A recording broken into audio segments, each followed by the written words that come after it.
Welcome to the 2022 Annual Safety Meeting. In this lesson, we're going to talk about routes, field trips, and roadway safety. Let's look at Annual Review of Routes. Indiana Code 20-27-10-0.5 Annual Review of School Bus Routes and School Bus Safety Policies. Information on Internet website. On or before September 1st, 2019, and each September 1st thereafter, each school corporation, charter school, and accredited non-public school that provides transportation for students must review the school's school bus routes and school bus safety policies to improve the safety of students and adults. The State School Bus Committee, in consultation with the department, shall develop and post on the department's internet website school bus safety regulations and guidelines and best practices. The guidelines or best practices must include procedures to be taken to ensure that students do not enter a roadway until approaching traffic has come to a complete stop. In addition to requirements under subsection B, the department, in consultation with the Department of Transportation, shall include on the department's internet website information on how an individual or school may petition to reduce maximum speed limits in areas necessary to ensure that students are safely loaded onto or unloaded from a school bus. Let's talk about temporary bus ID or placards.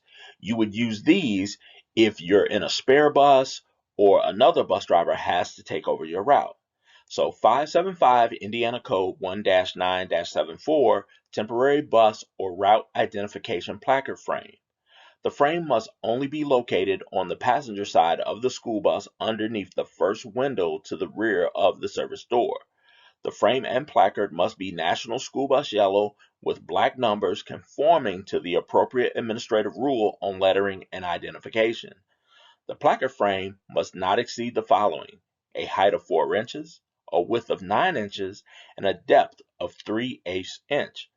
Companies may not use magnetic signs displaying the words temporary school transportation in the place of standard lettering when a bus is on loan to an entity involved in school transportation.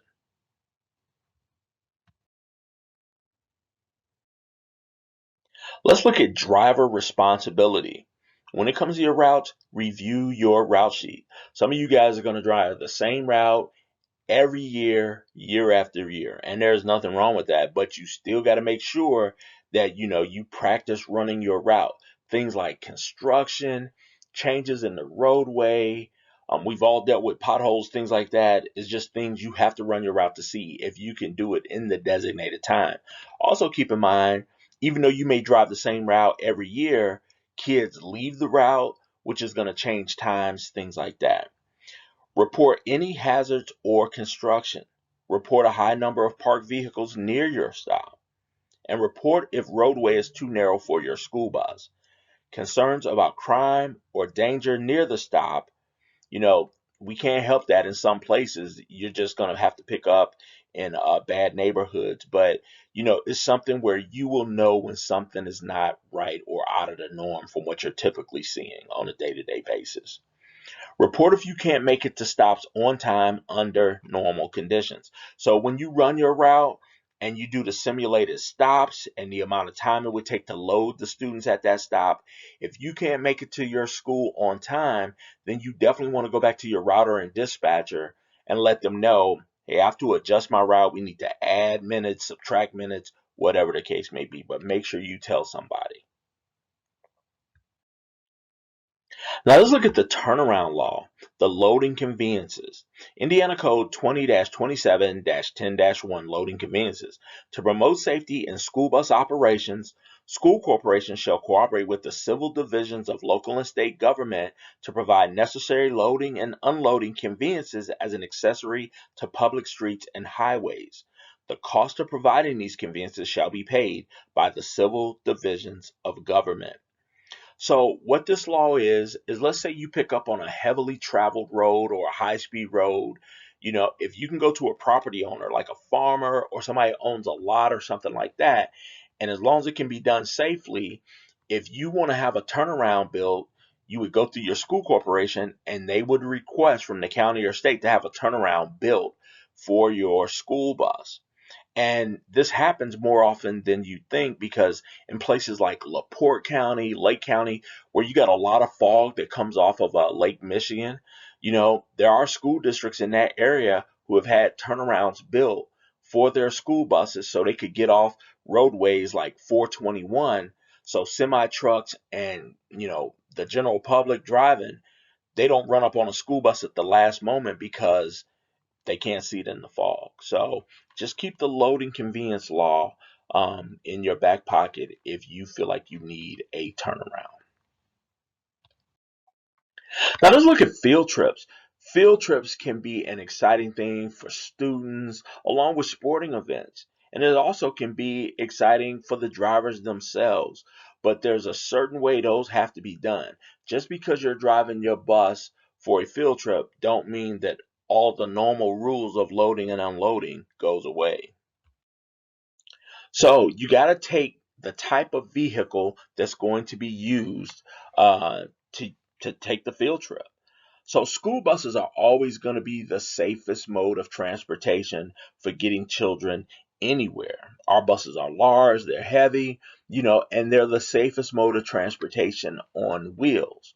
Okay, but when you look at the trip, and this is going to be done at the office level, even though the school bus driver should have some input, is if you're going to use a school bus to go on a trip, you have to consider, would it be beneficial to take a charter bus maybe, depending on the length of the trip.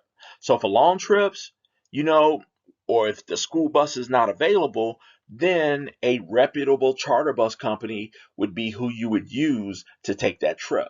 So you figure if you got to drive more than, say, 2 or 3 hours to get to where you're going, maybe it's better to go on a charter bus. But again, that is a decision that's going to be made at the office level with your director, supervisor, along with the teacher or the sports team that's actually taking the trip. However it's going to be done, though, make sure that the district obtains a certificate of insurance naming the school as an additional insured on the bus company's liability insurance. And also, if it's a really long trip, that charter bus company can send drivers ahead that are well rested to continue the trip with the student. So it really just depends what kind of trip is it going to be. And then your small buses, like a Type A bus, small buses offer many of the same safety features as a larger school bus, but it's a safer option than taking a van. And we can't use passenger vans in the state of Indiana anyway, but it's still a safer feature than a van because let's say a team at your school district, like the boys golf team or a science club or something like that, that only has maybe 8 or 9 students, well, maybe it's just better they take a smaller bus. That would be a better option and a more cost-effective option than chartering a bus or a school bus. So those are just things that need to be considered when planning for a field trip or sporting event. Now, driver considerations, the length of the trip and driver fatigue. If you come in the morning as a school bus driver, you pre-trip your bus at 5:30 in the morning, then you do your high school route or elementary or whatever your first route is, and now you're getting on the roadway to, say, take the fourth grade class to Kings Island. Now you get to Kings Island, you've already driven 2 hours to get there. The kids go in the park and they're there until, 9 or 10 o'clock when the park closes. Now you got to get back on the road and drive 2 hours back to your hometown. Well, when you look at that, in essence, you've been on the road almost, 17, 18 hours. All right. So that is something your school district has to take into account is your crew rest. It may be a situation where you go on a trip that long that maybe they get you a hotel room just so you can rest, for those 8 or 9 hours that the kids are in the park. So it's just something to be aware of. While at the event, is the driver getting the appropriate rest? And if the school district can't provide that, then maybe they should consider a charter bus. Will the driver be provided with food and lodging? If a weekday while schools are in session, will the driver's route be covered? And when will the group return to the school? Will the driver remain with the group or drop off and return. Even some sporting events, when you look at wrestling tournaments that can go all day long, track meets, things like that, marching band competitions, those things have to be considered by the transportation office, but also the bus driver should be included in that as well. Now, driver responsibilities. You as a school bus driver should reach out to the teacher or the coach who booked the trip. At the end of the day, it's still your bus, and even though the field trip is exciting and great, they still have to be transported within the rules. It's their trip, but it's your bus. Establish the ground rules. Make sure they know the route you're taking.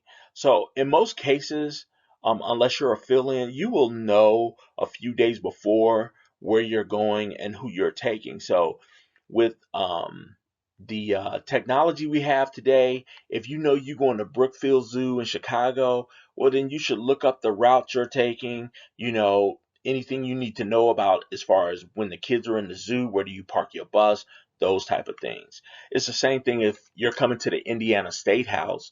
Any of you guys who have been on a field trip to the State House know it is difficult to find a place to drop those kids off.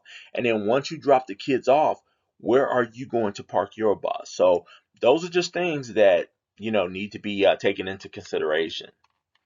As a driver, there should be a passenger brief on safety features of the bus.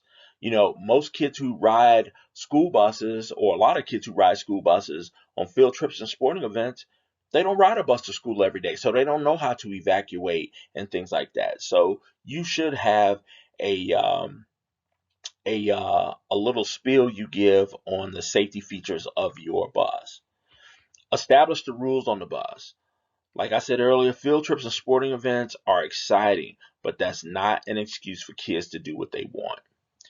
And know who the chaperones and other coaches are. Only authorized adults should be on board that bus. So, you should be given an attendance sheet of the students that are going to be on that bus, or you should know who's on the team because God forbid there's an accident or something.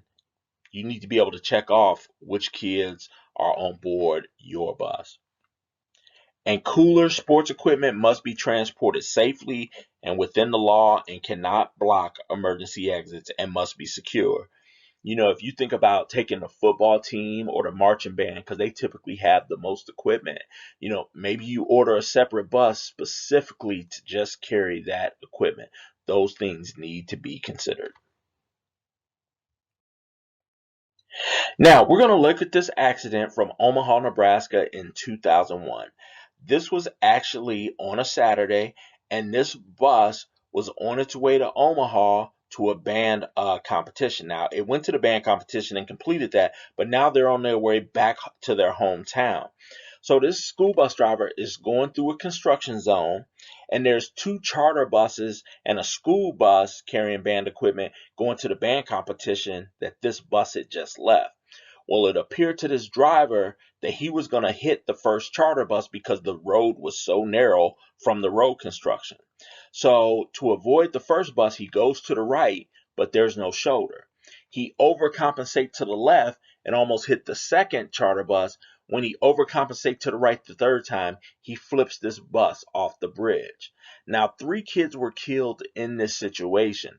Two died of broken necks. One kid suffocated in the mud in this accident. Now, because most of the band members on this school bus did not ride a bus to school, they had no idea how to evacuate the bus. So they ended up kicking out, the windows and stuff like that, even though this bus was equipped with roof exits. So now I'm going to show you the NTSB recreation of this accident. And again, this goes back to us, giving that safety briefing in the event something does happen while we're on a field trip or a sporting event.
So let's take a look at safe driving conditions and roadways. These are just some of the things we have to deal with in Indiana is road construction. All of us deal with it, even on our routes. Bicyclists, riding a bicycle is a great thing, but we have to pay attention to them when we're driving our buses. Heavy rain, water on the roadway, things like that, snow, ice, potholes. We have potholes everywhere. So it does adjust how we drive, what roads we drive on and how we drive. Curvy roads, curves at night, things like that. We got to pay attention to that.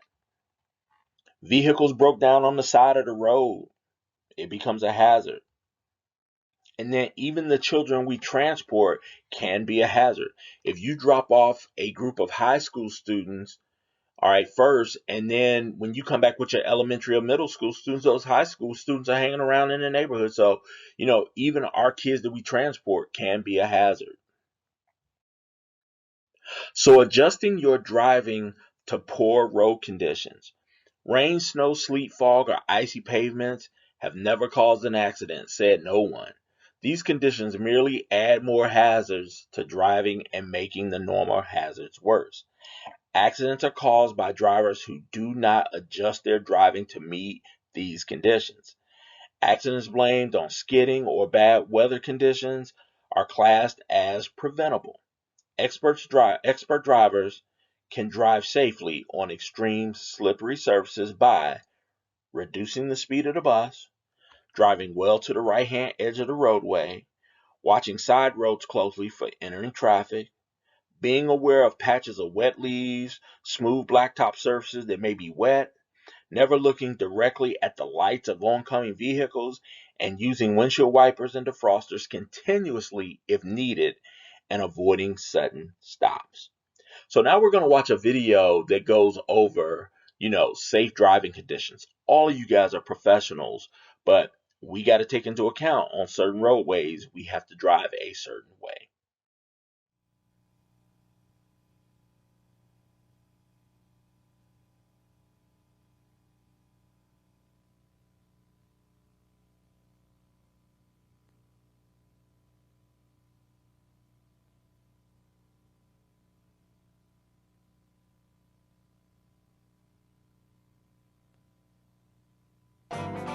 You know how to drive. You have your driver's license, your commercial driver's license, your school bus endorsement.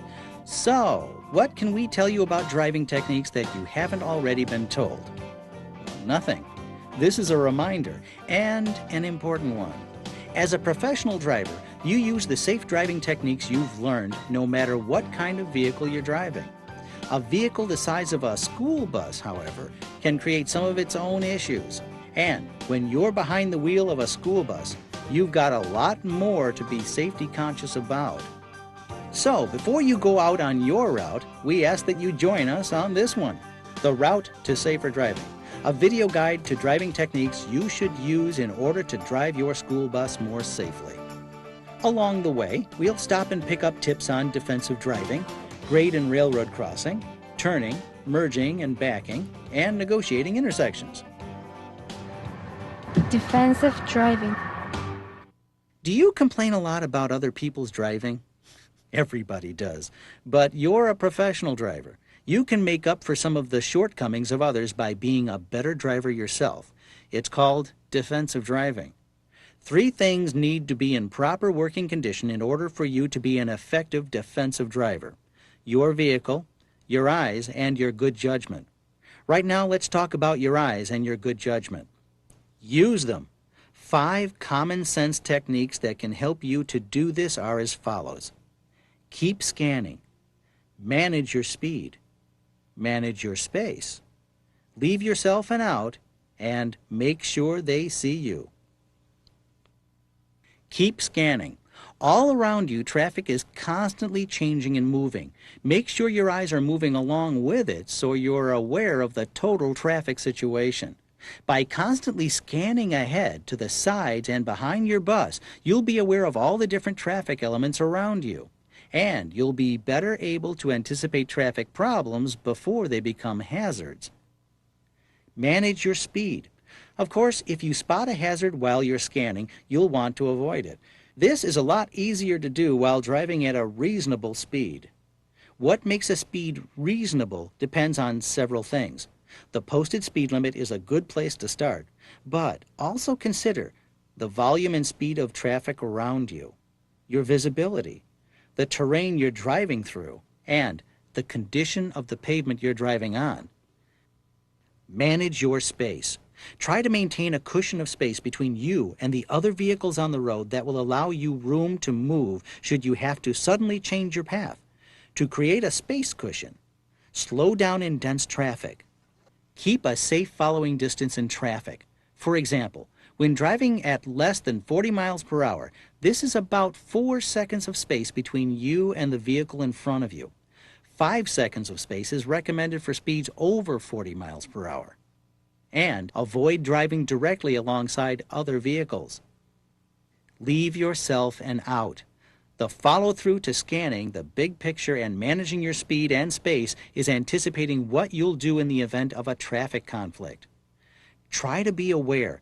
If I stopped right now, what would happen? If I slowed down right now, what would happen? Can I turn suddenly if necessary? Which direction? Of course, no one can predict what other drivers will do, but by giving yourself a sufficient space cushion and keeping aware of your position in traffic, you'll be better able to pick a predetermined way out of potential or actual traffic hazards. Make sure they see you. You'd think a bright yellow 40-foot bus making its way down the road would draw plenty of attention to itself, huh? But never assume other drivers and pedestrians know you're there. When changing lanes, approaching an intersection, or coming to a stop, make your presence known. Tap your horn. Use your turn signals. Flash your lights. Whatever it takes to alert others of your presence and your intentions. Grade and railroad crossing. If you have a railroad crossing on your route, don't take chances. Assume there is a train coming every time. As you approach the crossing, turn on your yellow school bus hazard warning lamps and tap your brakes to warn other drivers that you are about to stop. Whether or not you are carrying any passengers at the time, bring the bus to a complete stop between 15 to 50 feet from the rails nearest the front of the bus. On multiple lane roads, stop in the right lane unless you have to make a left turn immediately after crossing the tracks. Open the service door so you're better able to see and hear. Turn off any noisy equipment such as radios and fans and instruct your students to be quiet. If your view of the tracks isn't adequate, don't try to cross them until you can clearly see that no train is approaching. If a train does pass, make sure that another train isn't coming from the other direction before you proceed. Remember to look to see if there is enough room for your entire bus on the other side of the tracks should you have to stop immediately after crossing. When you're certain the tracks are clear, you can move across.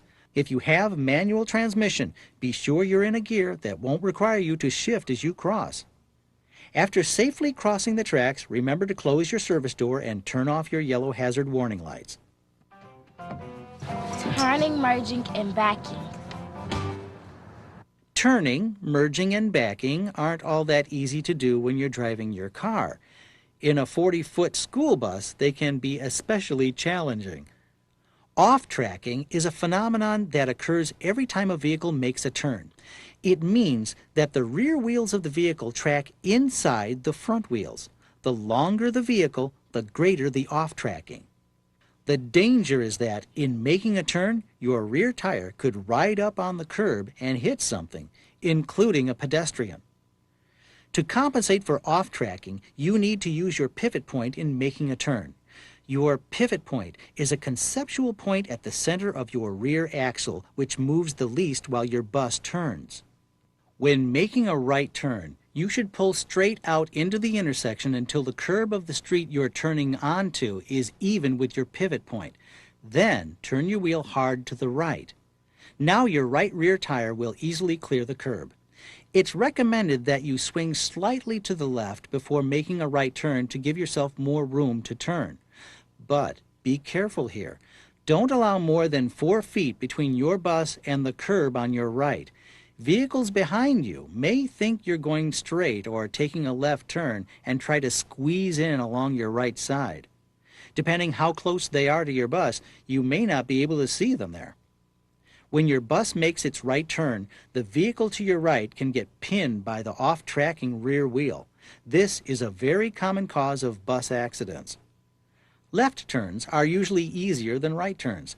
There's a 7-step procedure for making safe left turns that applies to right turns too. Check your mirrors frequently before and during your turn. Move into the proper lane and signal your turn well in advance of making it. Know the position of the other vehicles and any pedestrians around you. Check for fixed objects or obstacles. Reduce your speed as you approach your turn and cover your brake. Merging onto a highway can be another tricky maneuver when driving a school bus. Here's a few techniques that might make it easier for you. Start looking for a sufficient gap in the lane you want to enter as soon as you can see the highway. Activate your turn signal. Never assume, however, that other drivers will let you in. They may not be able to change lanes to give you room, or they may not notice you approaching. If you see a sufficient gap, accelerate on the ramp and in the acceleration lane to match the speed of the highway traffic. Use your flat mirror to watch the lane as you enter it. Convex mirrors are bad for judging distance. Don't forget to keep watching the traffic in front of you as well. The vehicle ahead may have stopped. This is a major cause of accidents. When it comes to backing your school bus, there's just one rule to remember. Try to avoid backing whenever you can. Backing is, by far, the most frequent kind of bus accident. These can involve fixed objects or pedestrians in the blind spot behind your vehicle. If you're in a situation where you must back up, follow these guidelines. Back into, not out of. Always back into the area with a lower risk of hitting something. For example, back into a parking area so you can pull forward into a street rather than pulling into a parking area and backing out into a traffic-filled street. Get out and look over the area before backing. Look for obstacles low, high, and to the sides of your vehicle. If you have students on your bus at the time, turn your bus off before getting out. Get help with backing whenever you can. Especially in a school zone, if you are forced to back, make sure you have an adult to help you from the outside of your bus. Ask the students on your bus to be quiet as you back and open your driver's side window so you can listen for any outside warnings such as another vehicle's horn. Tap your horn as you back. If your bus is not equipped with a backup alarm, use your horn to warn other vehicles and pedestrians you are backing. And use your 4-way hazard flashers. This will serve as another warning to other vehicles and pedestrians to keep away from your bus. If there's a point on your route where backing is unavoidable, ask your supervisor to tell the parents in that area that a bus will be backing up regularly on their street. Again, however, try to avoid backing whenever possible.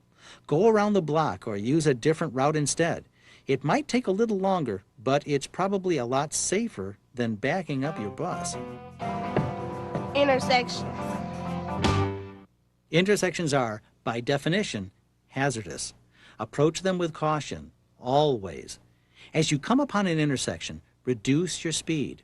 This will buy you space and time to avoid any traffic problems that might suddenly come up. Other drivers, buildings, parked cars, mailboxes, light poles, large trucks, and pedestrians. All these elements can present hazards, and all are commonly found at intersections. When approaching intersections with traffic signals, always be prepared to stop. If the light is green, don't assume you can uncover your brake and coast on through. Consider how long it has been green. Look for tip-offs telling you that green light might change soon, like a flashing walk, don't walk sign. Avoid entering an intersection when the light is yellow. If you are too close to stop safely and smoothly, however, continue through the intersection and alert other drivers and pedestrians by using your horn and making eye contact when possible. When you're stopped at an intersection, take the time to scan and be aware of the situation around you. Keep track of pedestrians and other vehicles around your bus. Will they be in your path when the light turns green? That's why it's always a good idea to avoid quick starts when the light turns green. You may not be able to see that bicyclist to your right or that driver crossing in front of you running the red light. Let the other traffic go first and don't expect the right-of-way. Before you move on, make sure your path is clear. Look left, right, and left again. And once you're in the intersection, never try to change lanes or pass. This is another common cause of accidents. If you realize you're in the wrong lane or want to pass the vehicle in front of you, stay in your lane and wait until you're out of the intersection to alter your course. Remember, any point where two roadways cross is an intersection and can present serious hazards.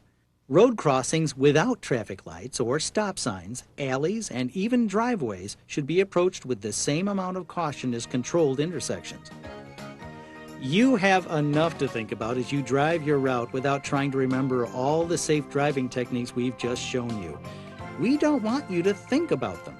We want you to make them habits.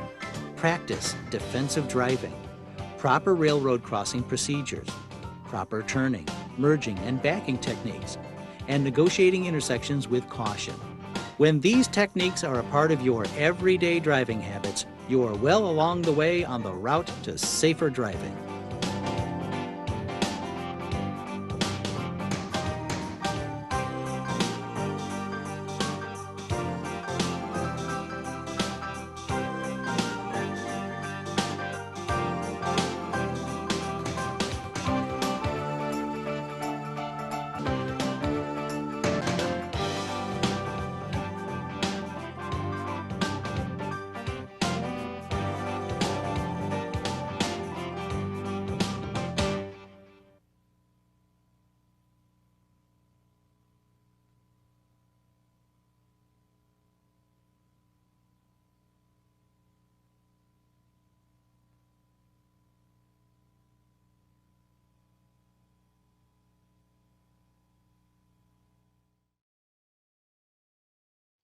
Now let's look at Indiana's move over law. When do you have to move over or get into another lane of traffic? All right. This is for police vehicles, ambulances, fire trucks, and rescue equipment, incident response vehicles such as Hoosier Helpers, highway maintenance vehicles, utility service vehicles, vehicle recovery equipment such as tow trucks, and garbage trucks. Now, this has to be able to be done safely. If you're on a 4-lane road, then definitely you have to move over and give them space. If you're on a 2-lane road where you can't get over because of oncoming traffic, then you need to slow to about 25 miles an hour where you can get to them as safely as possible. So it's definitely something to be mindful of. So one thing I want to make you guys aware of, these are some really good apps to help you guys out, especially for field trips, if you're traveling great distances, even in your personal vehicles. These are some driver resources that can really help you out. Now, the NDOT app is a really great app. If you notice on the display here, you can pull up highway cameras. It'll also tell you the road conditions, if there's construction accidents on some of the highways. So I definitely recommend the NDOT app. It is a really good resource to use. The MyRadar weather app is also a really good resource. This app doesn't have any advertisements that just pop up on your phone or anything like that. What it does do, though, it follows you everywhere you go. So the MyRadar app will give you warnings in the area you're in. It'll tell you about flooding, tornadoes, thunderstorms, stuff like that. So it's a really, really good app. And then the Waze app, I wouldn't say this is something that you have to download. but it is helpful because if you're driving, the Waze app will talk through your phone and let you know if there's an accident, miles ahead, things like that. Any of these apps you put on your phone, if you're going to use them, make sure you have stopped your bus or use them before you even get on the road. But you definitely don't want to be using these while you're driving or holding them in your hand. Now let's take a look at some of our great drivers throughout the state of Indiana.